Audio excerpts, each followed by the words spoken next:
Muchas gracias, Alejandro, por la amable introducción. Muchas gracias también a la Sociedad Española de Estudios sobre Hegel por la amable invitación, especialmente al profesor Padial, Juan José. Yo estoy muy contento de estar hoy aquí, hablando de un tema que me resulta personalmente muy interesante. Es cierto que la amable introducción que ha hecho Alejandro, hay un pequeño asunto que sí quisiera corregir. Yo no soy catedrático de filosofía en la CERN, de la Facultad de Teología. Sí que soy außerplanmäßiger profesor de filosofía en la Universidad de Regensburg, donde me habilité, y ahora hablaré un poco sobre ello, en el marco de la ponencia. En su introducción a la ciencia de la lógica, explicando el concepto general de lógica, Hegel escribe la frase que da origen al título de mi ponencia. Cito: Das System der Logik ist das Reich der Schatten, die Welt der einfachen Wesenheiten, von aller sinnlichen Konkretion befreit. Es decir, en español, el sistema de la lógica es el reino de las sombras, el mundo de las esencias simples, liberado de toda concreción sensible. El reino de las sombras, das Reich der Schatten. ¿Qué significa eso? Por primera vez yo leo este pasaje allá por el año 2004, cuando empezaba a preparar mi habilitación en la Universidad de Regensburg. 2 años antes había defendido allí mismo mi tesis doctoral sobre Meister Eckhart und Fichte. Allí mismo también había estudiado lo que en el contexto que nos ocupa hoy va a ser fundamental, germanística, hasta 1998, obteniendo mi máster, Magister Artium, con un estudio sobre Schelling und Novalis. Ya entonces me resultó a mí, viniendo de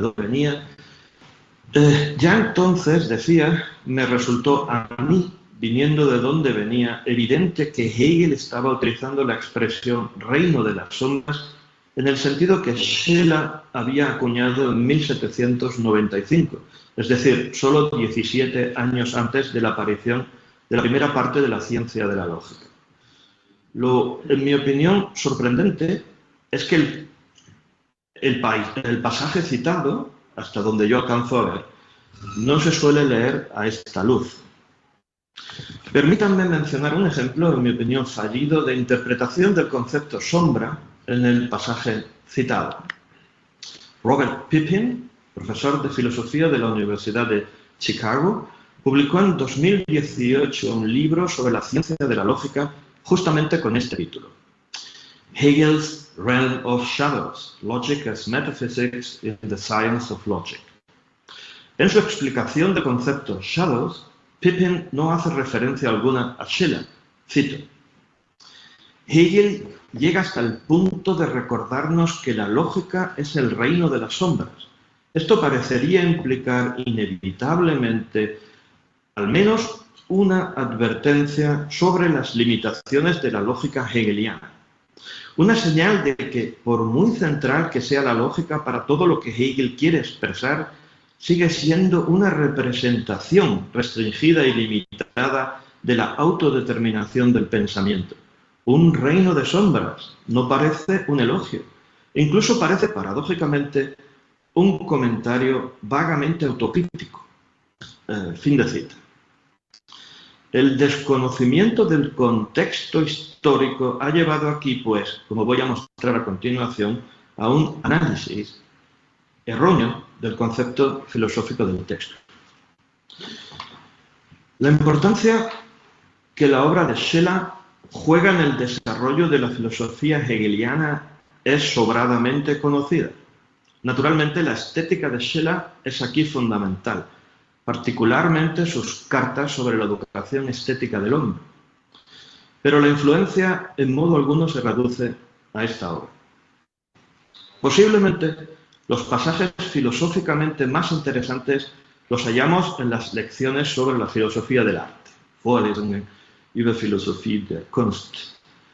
donde el concepto Schein, apariencia estética o manifestación estética sensible, traduciría yo, que Hegel usa una y otra vez, proceden claramente de Schelling, en tanto que mero objeto del deseo, en el sentido negativo de la palabra deseo, es decir, entendido como codicia o concupiscencia, Begierde, el objeto no es en sí mismo, sino que solo nos aparece, es decir, aparece por medio de nuestra representación, Vorstellung. El objeto meramente representado, meramente concreto, no es más que algo meramente tenible o utilizable. Es algo que puede ciertamente ser agarrado o cogido, gegriffen, a lo que se le puede echar mano, o dicho más gráficamente, algo a lo que meterle mano.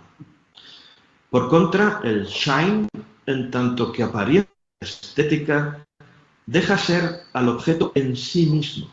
Lo muestra como algo que, siendo concreto, no es meramente concreto, sino al mismo tiempo abstracto y, por ende, susceptible de ser aprehendido conceptualmente, begriffen. Esa diferenciación entre, de un lado, la apariencia estética, der Schein, que muestra el objeto en sí mismo, y la mera representación, Vorstellung, ofreciéndonos el objeto como materialidad tenible o utilizable, es también crucial en el poema El reino de las sombras, que Hegel, sin duda alguna, conoce. Las cartas sobre la educación estética del hombre las lee Hegel nada más ser publicadas en la revista editada por el mismo Schelling, Die Hohen, tal y como él mismo asegura en carta a Schelling el 16 de abril de 1795. Cito: los dos primeros números de la revista Hohen de Schiller me han proporcionado un gran placer. El ensayo sobre la educación estética del género humano es una obra maestra. Fin de cita. En esta misma revista, en el número 9 de ese mismo año, en 1795, aparece el poema El reino de las sombras, por primera vez, del que Hegel ya cita dos versos en uno de sus fragmentos juveniles datado en 1795-96. Cito otra vez, ahora a Hegel citando a Schiller en 1795-96. Son dos versos de este poema, citados por Hegel. Solo a la seriedad, que no se rinde al esfuerzo, murmura la fuente oculta de la verdad. Fin de cita. Seguiría, no obstante, la cuestión abierta acerca de si Hegel usa la expresión Reich der Schatten en su lógica en el sentido formulado por Schiller en este poema. Y la respuesta no puede ser más que afirmativa, ya que hay otro pasaje en la obra de Hegel en el que usa esta expresión refiriéndola, ahora de manera explícita, al poema. De nuevo, en sus lecciones sobre la filosofía del arte, escribe Hegel lo siguiente. Cito según el manuscrito de Otto. El arte tiene, por tanto, que ver con el reino de las sombras de lo bello. Estas sombras sensibles son las obras de arte. Fin de cita. Y más adelante aclara, cito otra vez, Schiller escribió un poema, El reino de las sombras, más tarde llamado El reino de lo bello. Lo bello es una sombra, el espíritu elevado por encima de la finitud de la causalidad externa, de las deformaciones de la existencia del concepto. Fin de cita. Todos los editores apuntan en este contexto al poema de Schiller en cuestión. Es obvio. La pregunta ahora bien sería la siguiente. ¿Por qué no sucede lo mismo con las ediciones de la ciencia de la lógica? Simplemente, creo yo, porque no se termina de ver en qué medida un concepto de la estética de Schiller, sombra, puede tener algo que ver con la definición del pensamiento puro del que nos habla Hegel. El poema que nos ocupa se publicó por primera vez, como ya he dicho antes, en el número 9 de 1795 en Die Hohen. Hay, no obstante, una versión posterior de 1800 en la que Scheler lo acorta considerablemente, cambiando además el título, que pasa a ser ahora el reino de las formas, das Reich der Formen. En este contexto, el término forma, que también es usado por Hegel en sus lecciones sobre la filosofía del arte, tiene el mismo significado que Schein. No varía nada en este aspecto. Y también es el mismo significado que Schatten. En la última edición en vida de sus poemas, aparecida en 1804, Scheler recoge esta segunda versión, volviendo a cambiar el título, El ideal y la vida, das Ideal und das Leben.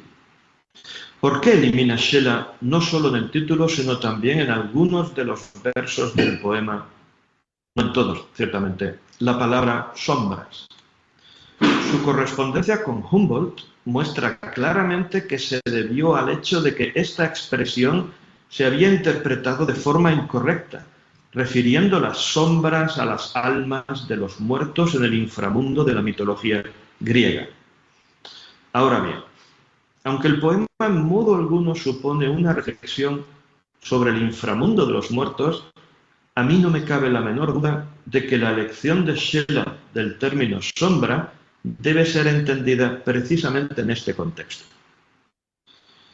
Si los objetos del mundo concebidos como meros objetos del deseo, Begierde, son los objetos tomados en un contexto de vida, vida entendida aquí como un todo relacional, meramente funcional, en el que priman los intereses de supervivencia de los individuos concretos, entonces la mirada estética considera al objeto como sombra, es decir, considera al objeto en sí mismo y por ende extraído de tal contexto meramente vital.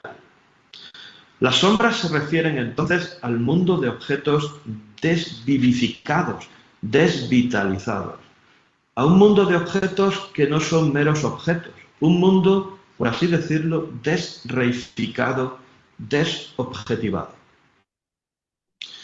Central en el poema, en todo caso, es una definición de libertad que presupondría un mirar a los objetos del mundo sin, dice Scheler,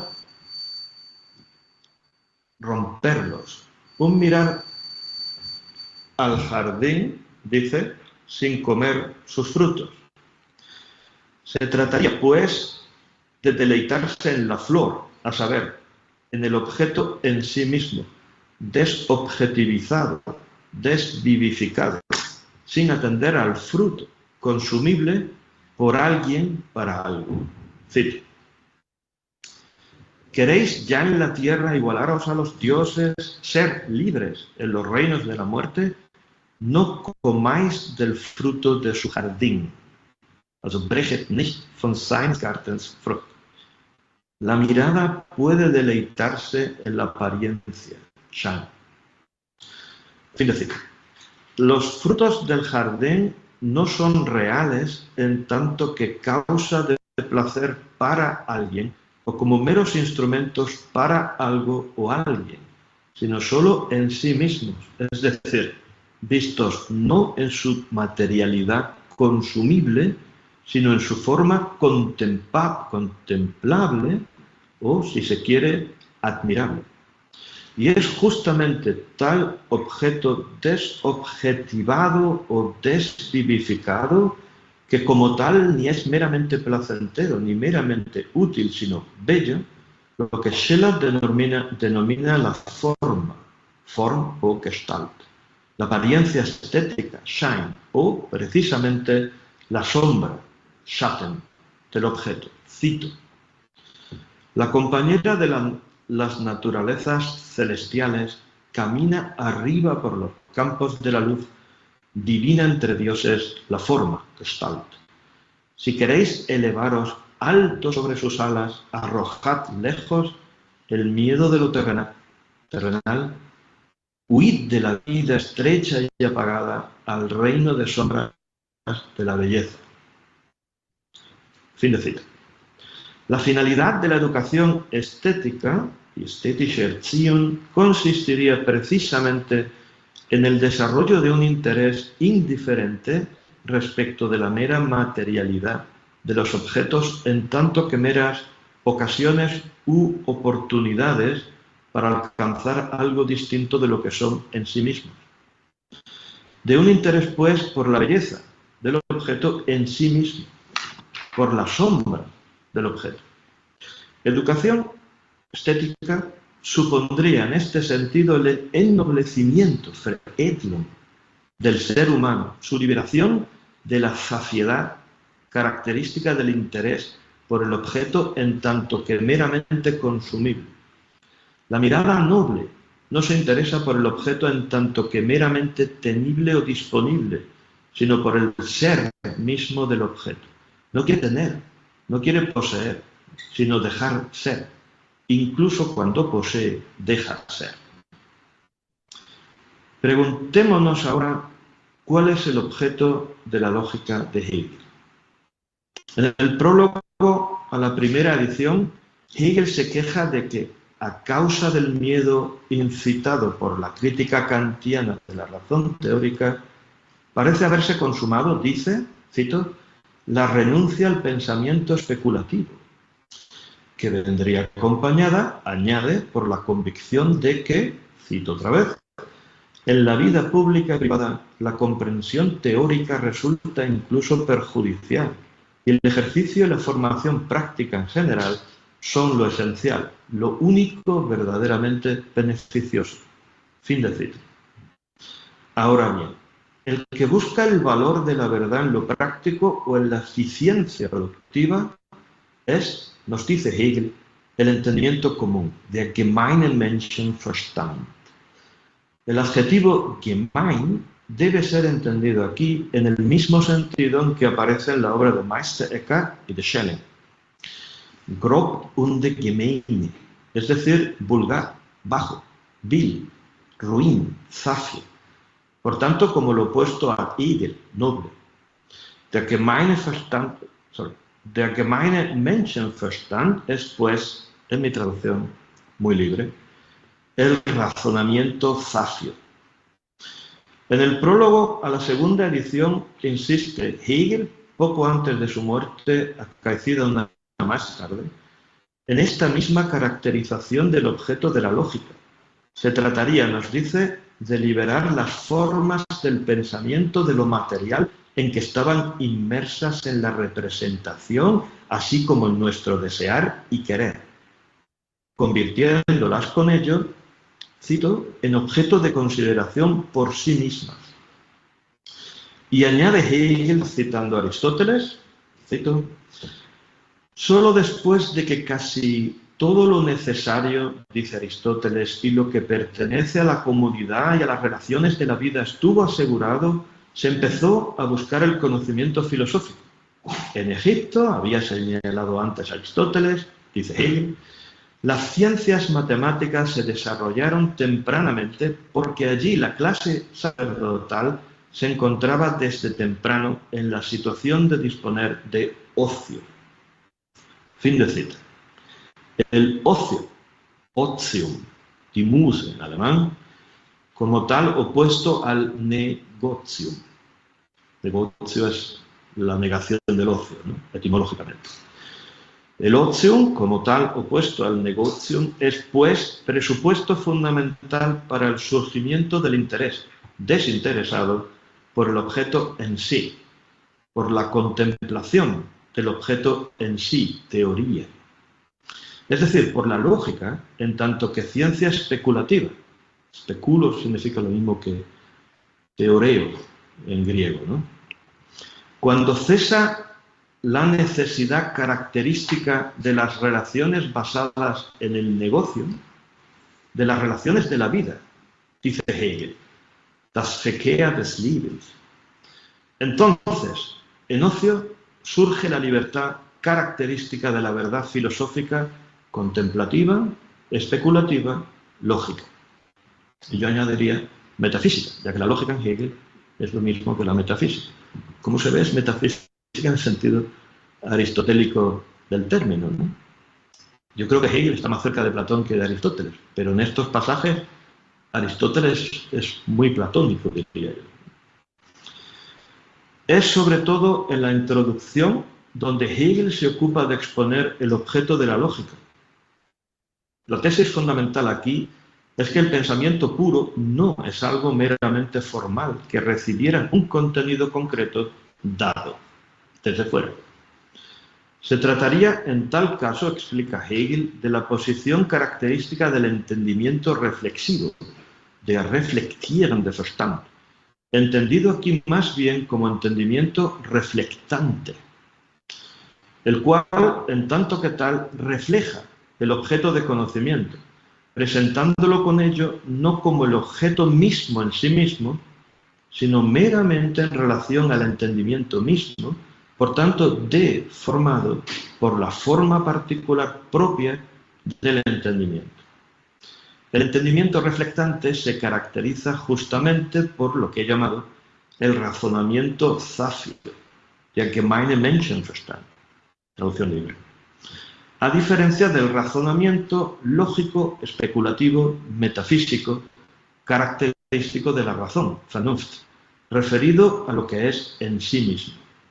El objeto del entendimiento reflectante sería lo que Hegel denomina la materialidad palpable, handgreiflich, es decir, agarrable con la mano, una facticidad que ciertamente está ahí y sirve a alguien para algo, pero que no es verdaderamente real en tanto que tal.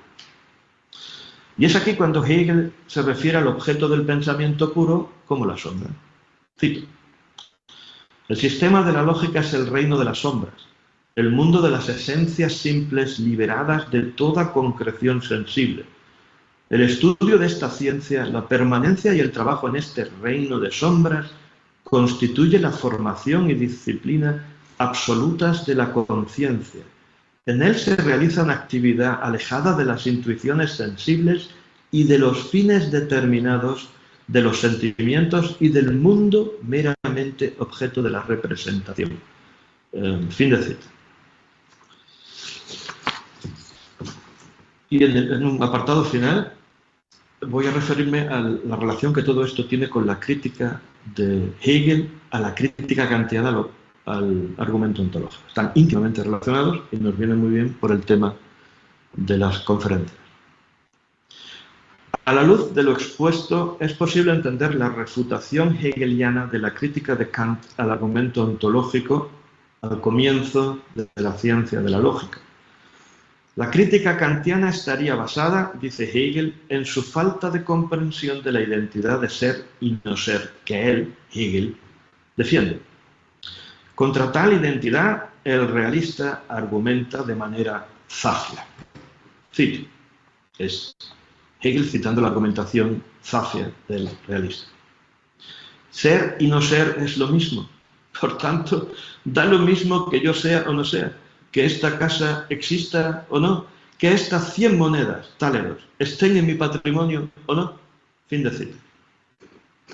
Como es sabido, este último ejemplo lo usa Kant mismo en su crítica al argumento ontológico. En su zafiedad, el realista se está refiriendo no a la idea abstracta de ser, no pues a la sombra del objeto, sino a cosas materialmente concretas, particularmente a su propio yo, o a cosas, en este caso dinero, que tienen un ser materialmente concreto, es decir, que solo son relativamente a su capacidad de ser tenidas o poseídas por alguien concreto que pueda usarlas para algo concreto. Zafio, como es él o ella, el realista no está hablando de cosas que son, sino de cosas susceptibles de ser tenidas o poseídas. Ha pasado con ello del ser, que como tal sería idéntico con el no ser, al tener, donde, obviamente, hay una diferencia radical entre tener 100 táleros o no tenerlo. Pero el valor en sí mismo de algo no deja de ser porque este algo deje de existir. Cito a Hegel. Para este contenido considerado de forma aislada, en efecto, da lo mismo ser o no ser. En él no hay ninguna diferencia entre el ser y el no ser. Esa diferencia no lo afecta en absoluto. Los 100 táleros no son menos si no existen, ni son más si existen. Fin de cita. ¿Cuál es el aspecto que, según el realista, determina que el ser y el no ser de los 100 táleros sean diferentes realiter? Hegel se refiere aquí otra vez a Kant. Cito: una diferencia debe provenir de otro lugar. Pero recuerda Kant, Hegel citando a Kant, pero recuerda Kant, en mi patrimonio hay más con 100 táleros reales que con el mero concepto de los mismos, es decir, con su posibilidad. Fin de cita. La diferencia proviene, pues, del mero interés de un individuo concreto por su propio patrimonio. Lo que el individuo concreto, en tanto que tal, piensa, no es, pues, el concepto del objeto en sí, der Begriff, sino que pone delante de él la mera representación de la cosa, die Vorstellung, en tanto que algo que se puede agarrar o coger, greifen. La cosa, pues, en tanto que algo particular y finito. La lógica busca entonces la elevación a tal generalidad abstracta como Hegel aclara al final de su discusión de la crítica de Kant al argumento ontológico. Cito un pasaje central en la historia de la filosofía. El retorno desde el ser particular y finito hacia el ser como tal, en su absoluta generalidad abstracta, debe considerarse no sólo como la primera exigencia teórica, sino incluso como una exigencia práctica. Porque si se hace un gran alboroto por los 100 táleros, alegando que en mi estado patrimonial hay una diferencia entre tenerlos o no tenerlos, o más aún, si yo soy o no soy, si otras cosas son o no son, entonces, sin mencionar que habrá estados patrimoniales para los cuales la posesión de esos 100 táleros será indiferente, se puede recordar que el ser humano debe elevarse, sich erheben, en su actitud interior a esa generalidad abstracta en la que, en efecto, le dé lo mismo que los 100 táleros existan o no existan. Del mismo modo que le debe ser indiferente, gleichgültig, si él mismo es o no es. Es decir, si está, etc. Y acaba el pasaje con esta frase: y el cristiano debe encontrarse aún más en tal indiferencia, Gleichgültigkeit, es la palabra que utilizo. Fin de cita. Indiferencia es la expresión usada por Hegel en este pasaje, como digo, Gleichgültigkeit. Y la usa en un sentido típico de Schiller, quien escribe en este sentido, cito: en la medida en que estar necesitado de realidad y el apego a lo real son meras consecuencias de la carencia. La indiferencia hacia la realidad, die Gleichgültigkeit gegen die Realität, voy a empezar a leerlo otra vez, perdón. En la medida en que estar necesitado de realidad y el apego a lo real son meras consecuencias de la carencia, la indiferencia hacia la realidad y el interés por la apariencia, es decir, por las sombras, representan una verdadera expansión de la humanidad y un paso decisivo hacia la cultura. Fin de cita. Indiferencia hacia la realidad, entiéndase, hacia la realidad zafia. Y noble interés por las sombras, eso es idealismo de Hegel tanto como de Schiller. Y ese es también nuestro idealismo. Y me permitirán que termine con una cita de Schiller: quien no se atreve a ir más allá de la realidad nunca conquistará la verdad. Wer sich über die Wirklichkeit nicht hinauswagt, der wird die Wahrheit nie erobern. Eso sí, no hay más conquista verdadera que aquella que deja ser. Muchas gracias.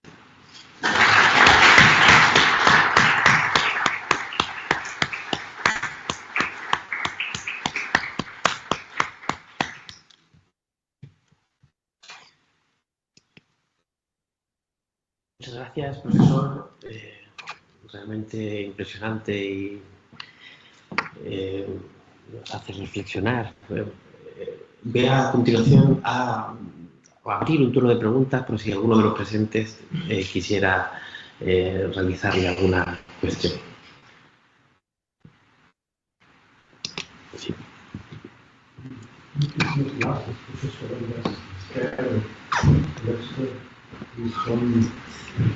Sí le pediría que subiera el tono de voz porque me resulta difícil. Muchas gracias por la presentación y sin duda totalmente convincente no que respecta a las fuentes de Hegel para esta passagem. Es claro, el trabajo filológico, las referencias a Schiller son indiscutibles, son indubitables y ciertamente es correcto. Pero fica uma dúvida no conceito de sombras, porque platonicamente as sombras são doutrina real, e como habéis dicho, se Hegel é mais platônico que aristotélico, seria aún assim surpreendente que Hegel fizesse de suas determinações de pensar, que são a verdade em si mesma, sean meras sombras ou não sean reales neste sentido, ou que sean asociadas ao shine, a meras aparências ou ilusões. Bom, é uma dúvida, uma certa perplexidade que resta na interpretação que é de resto convincente, se resolve perplexidade um pouco dessa associação. Muchas gracias. Muchas gracias a usted por su pregunta. Efectivamente es la cuestión. Cuando he citado al principio a Pippin, Pippin entiende el concepto de sombra platónicamente. Yo creo que es falso, por varias razones. La primera es el análisis, como usted ha dicho, histórico-filológico, es decir, él conoce esta poesía. Él conoce la expresión. Él ha utilizado la expresión en ese significado, ¿no? Bien, eso sería un argumento, el primero. No es el único. El segundo argumento es que yo creo que si entendemos el concepto de sombra en el sentido de Schiller, la introducción y los prólogos a la lógica aparecen a una luz más clara, en mi opinión. En la introducción de la lógica aparece también el concepto de Gleichgültigkeit, como he citado al final. Es decir, se entiende muy bien si utilizamos el concepto en el sentido de Schiller, más que en el sentido platónico. Pero yo no puedo darle un golpe en la cabeza para convencerle de mi sentido, eso seguirá probablemente abierta la cuestión después de esta discusión. Y es cierto que, porque yo conocí antes a Schiller, antes que a Hegel, eso cambia muchas cosas. Cuando lo leo, ya lo leo con otros ojos. Usted dirá, deformados. Quizás, a lo mejor es lo contrario, a lo mejor encuentro cosas que digo, uy, ha leído a Schiller. Me pasa también en la fenomenología, con las cartas filosóficas de Schiller y de Geistelseer. También se ve mucho Schiller ahí. Pero ya digo, a mí me cuadra muy bien todo en la interpretación. También el concepto de Shine. El concepto de Shine no es platónico, claramente. En las lecciones sobre filosofía del arte no es platónico. Porque Shine ahí tiene un significado negativo en Platón, que en Schiller no lo tiene y en Hegel tampoco. El Shine da concreción sensible sin abandonar el aspecto ideal, ¿no? Es un aspecto en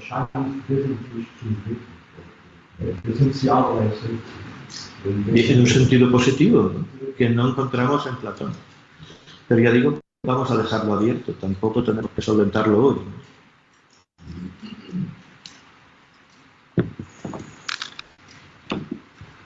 ¿Alguna otra cuestión?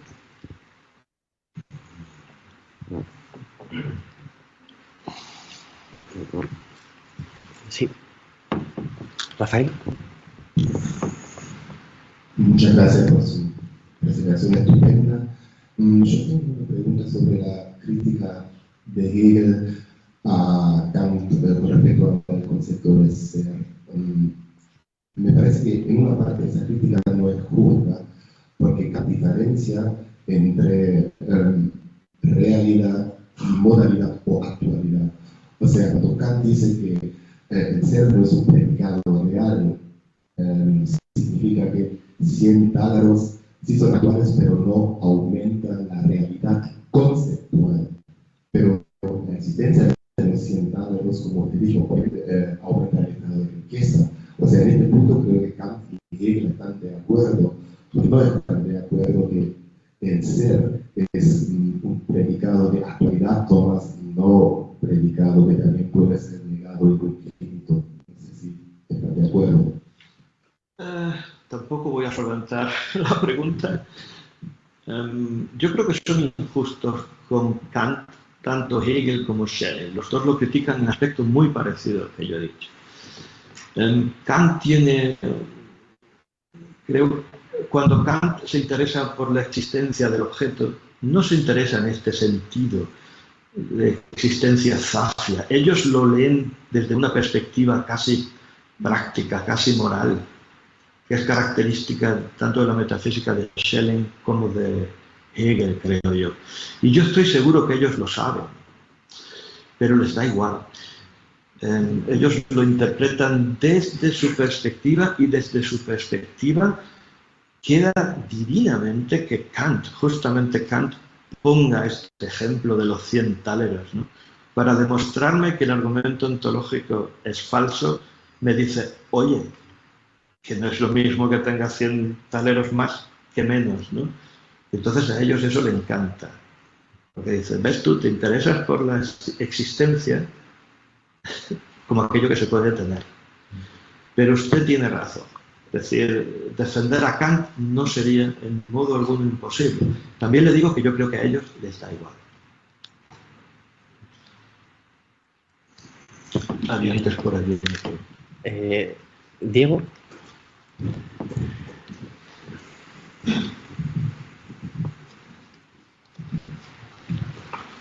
Bueno, primero, muchísimas gracias por la ponencia, la verdad es que ha sido muy interesante.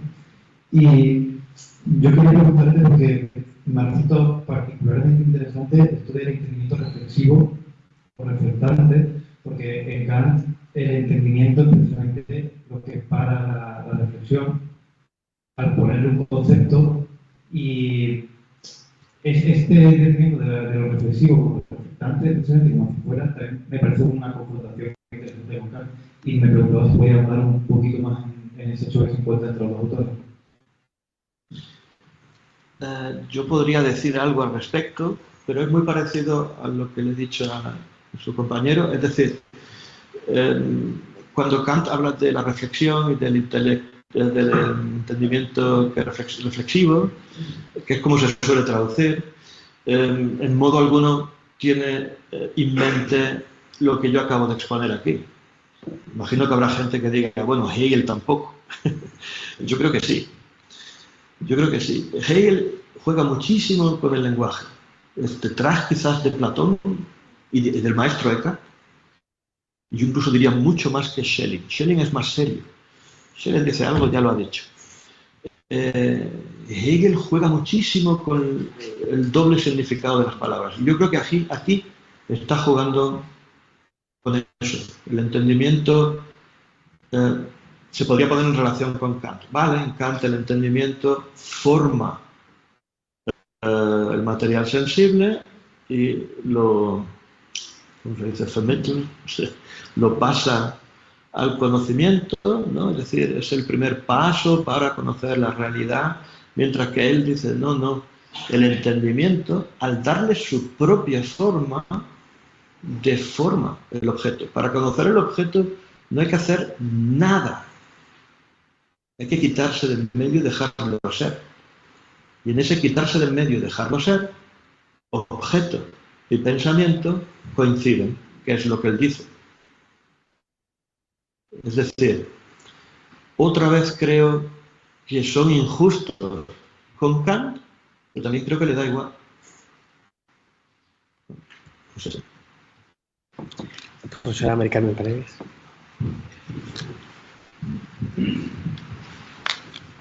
Bueno, muchas gracias al profesor Quero por esta ponencia que nos ha iluminado sobre una posible, o más que posible, dimensión estética de la lógica de Hegel.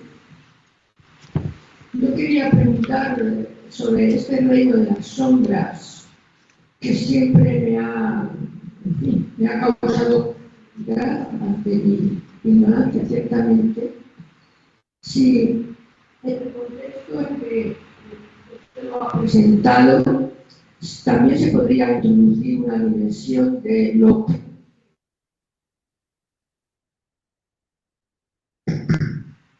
las sombras también como el reino de lo primigenio, donde la indiferencia en realidad, digamos, es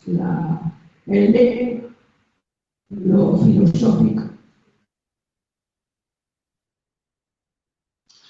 Muchas gracias. Se ha ido en un momento determinado el micrófono, pero creo que he entendido la pregunta y sobre todo me he quedado con el concepto de lo primigenio. Sí, en resumen es si se puede entender que hay, bueno, al menos desde nuestra perspectiva como lectores, que hay una dimensión, además de lo que usted ha una dimensión de lo primigenio, en el reino de las sombras, donde todavía no hay pensamiento espíritu. Bien. Pensar es por así decirlo, es Bien. Creo que lo he entendido la pregunta y me centro en el concepto de lo primigenio como algo anterior al pensamiento en el sentido del entendimiento. Entiendo yo qué quiere decir. Claro, a mí eso me gusta mucho. Yo creo que a Schelling también le gustaría y a cualquier neoplatónico le encantaría, ¿no? Es decir, originalmente, vamos a decir, no hay nada, ¿no? Y cuando no hay nada, acaece la verdad. El momento es cuando nos caemos de esa nada al mundo sensible. Y entonces lo único que hacemos es andorrear por ahí, evitando que el ser acaezca. En ese sentido, la palabra lo primogenio me encanta a mí. No sé si usted iría por esa dirección, pero a mí eso me encanta, claro.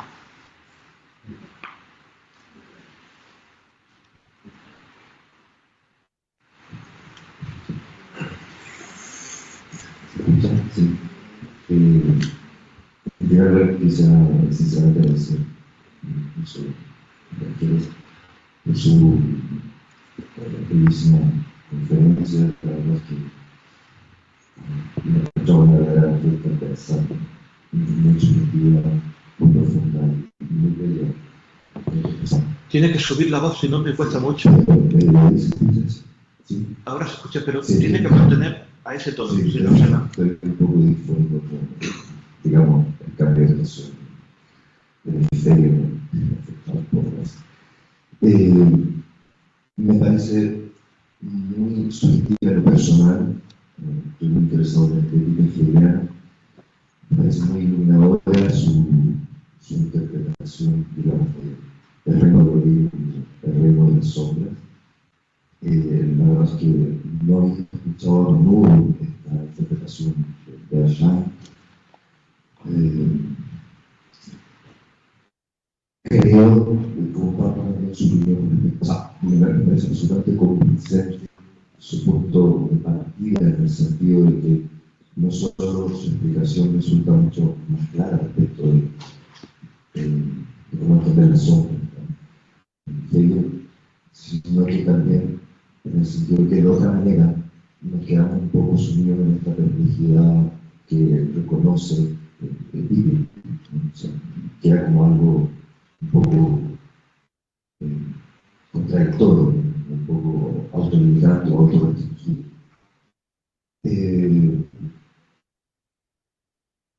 Personalmente siempre he pensado que la lectura quizás de la estética, que muchas veces es una lectura de la estética hegeliana un poco platonizante, precisamente en el sentido de entender Grasham como mera apariencia, como sombra, pero en un sentido negativo, ¿no?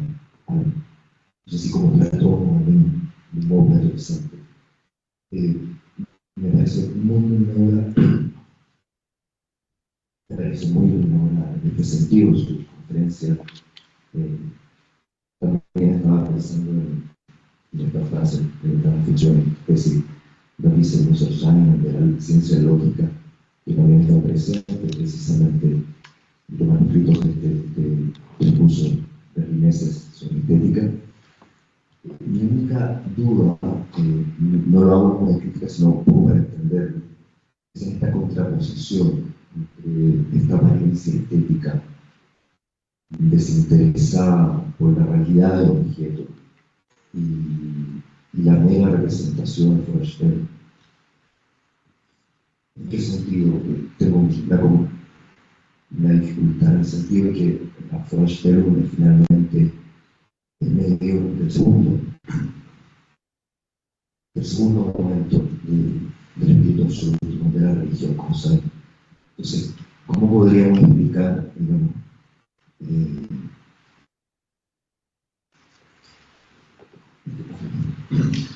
cómo podríamos explicar, digamos, el hecho de que aquí está como un poco devaluado, digamos, o un nivel inferior respecto de esta apariencia estética desinteresada por la realidad del objeto? Bien, gracias. Voy a responder, creo, a las dos preguntas de la manera que puedo hacerlo. No sé exactamente si le voy a contentar. Lo primero es mencionar lo de Pippin. Pippin está contentísimo con interpretarlo en forma platónica porque mete un elemento de relativización. Se ha fijado en el texto que yo he citado de él, ¿no? Ni el propio Hegel considera lo absoluto tan absoluto, ¿no? Es decir, le interesa meter ese momento de relativización. Lo otro, Forstellung, ya digo, no sé si voy a contestar su pregunta, pero lo que yo podría decir al respecto es, hay una concepción de la religión en la que Dios no es más que mera Vorstellung. Vale, esto está bien, es un elemento más allá, situado más allá de la mera realidad sensible, pero si seguimos pensándolo en el sentido de la Vorstellung, seguimos poniéndolo delante de nosotros, por tanto diferenciándolo del objeto en sí, y al estar delante de nosotros es pensado como un objeto capaz de, en última instancia, recompensarnos o castigarnos en función de nuestro comportamiento durante la vida. Es decir, sigue teniendo un significado negativo, es una comprensión de Dios que justamente esta tradición trata de eliminar. Sería una concepción de Dios para que la mera existencia de Dios, que se entiende otra vez como un ser capaz de recompensarnos o castigarnos, y por tanto esa recompensa o castigo sería, en última instancia, el único motivo, que no razón, de nuestra acción, sigue teniendo un significado negativo.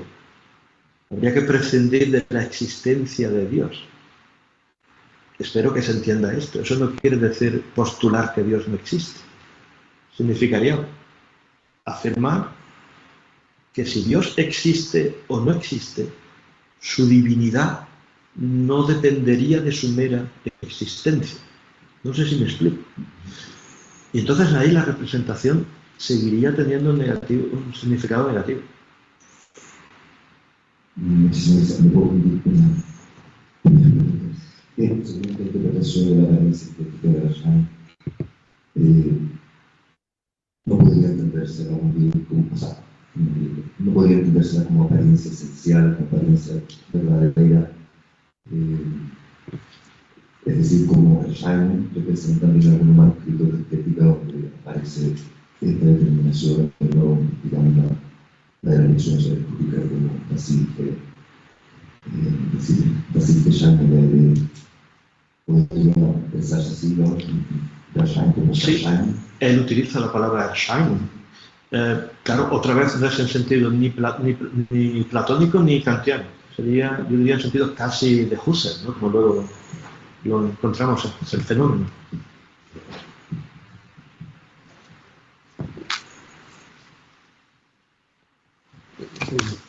¿Hay alguna intervención?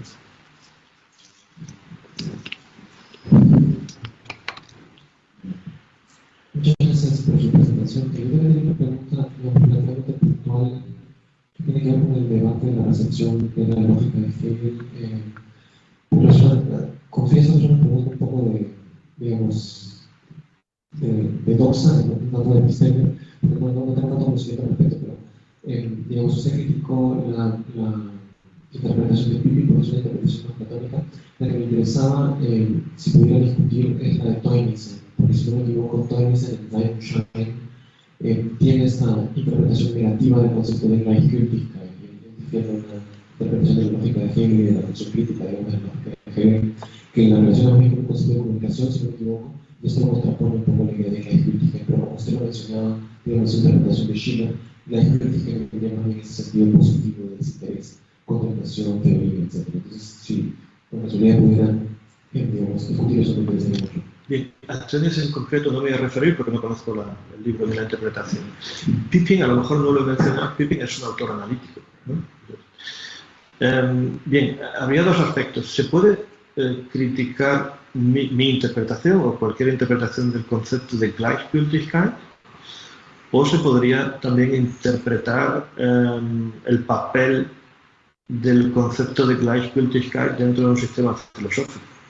¿No? Es decir, toda filosofía realista se va a sentir herida con el concepto de Gleichgültigkeit. Yo he sido también, si os fijáis en las formulaciones, he sido muy casi agresivo con el realismo. La forma de provocación que tampoco es tan fuerte, pero yo entiendo que hay posiciones realistas a las que el concepto de Gleichgültigkeit les va a doler y les duele, ¿no?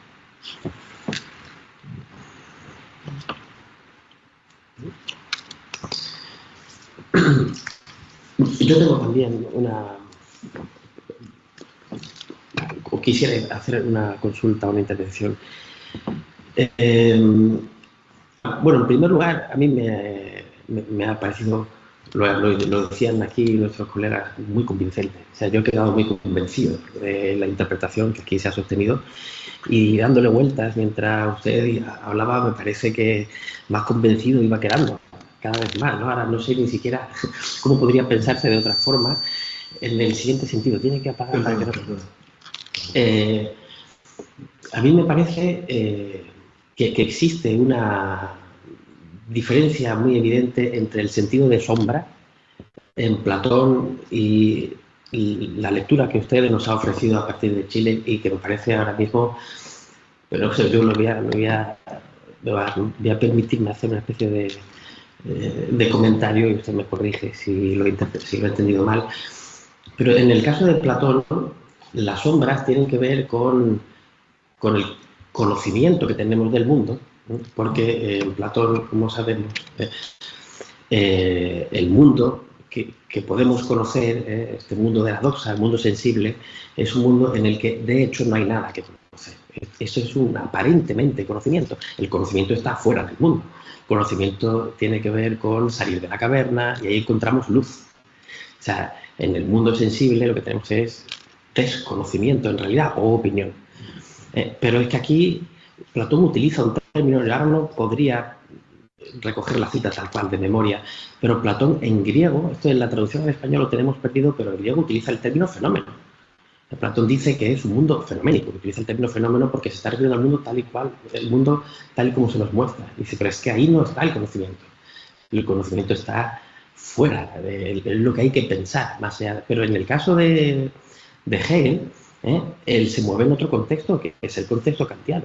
Es decir, según Kant, a lo que nosotros llamamos entendimiento, conocimiento, si existe la ciencia, es porque es posible una ciencia a nivel fenoménico.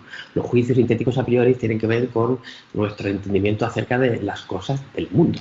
Con lo cual, la sombra no está aquí, que es donde está el conocimiento posible o el entendimiento posible, sino que las sombras están fuera, Y es que a él le gusta ese fuera, él quiere ese. Decía Carmen Paredes, hablaba de lo primigenio, usted lo decía también, es que resulta que si lo que queremos pensar es lo que está antes del mundo, eso ahora tiene un carácter sombrío en un sentido que no puede ser platónico. Y me parece que Schiller, pues es muy interesante recurrir a él, porque, y a esta dimensión estética, porque es un lugar común de todos estos autores intentar recurrir al arte o a la dimensión estética para superar lo que en Kant podría ser interpretado desde un punto de vista idealista como una limitación. Es decir, no podemos decir nada de este mundo. Y bueno, no podemos decir nada de este mundo, ¿eh?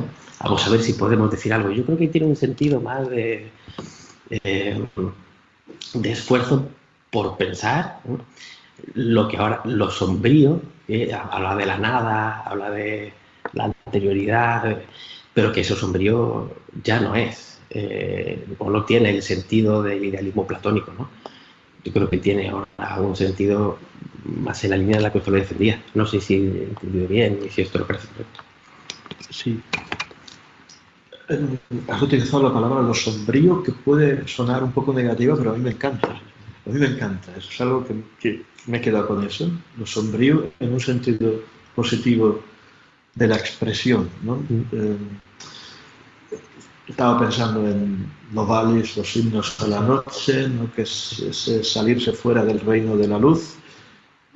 Quizá también va por ahí el sentido en el que Schiller utiliza.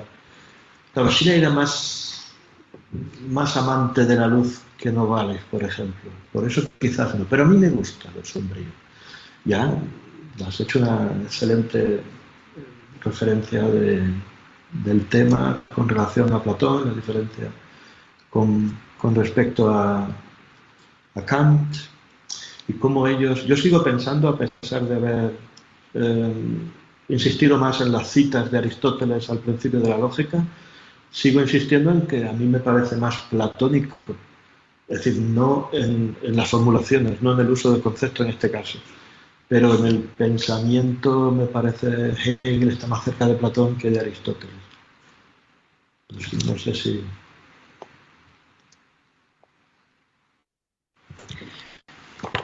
Pues si no hay ninguna intervención más, pido un caluroso aplauso para nuestro querido colega. Muchas gracias.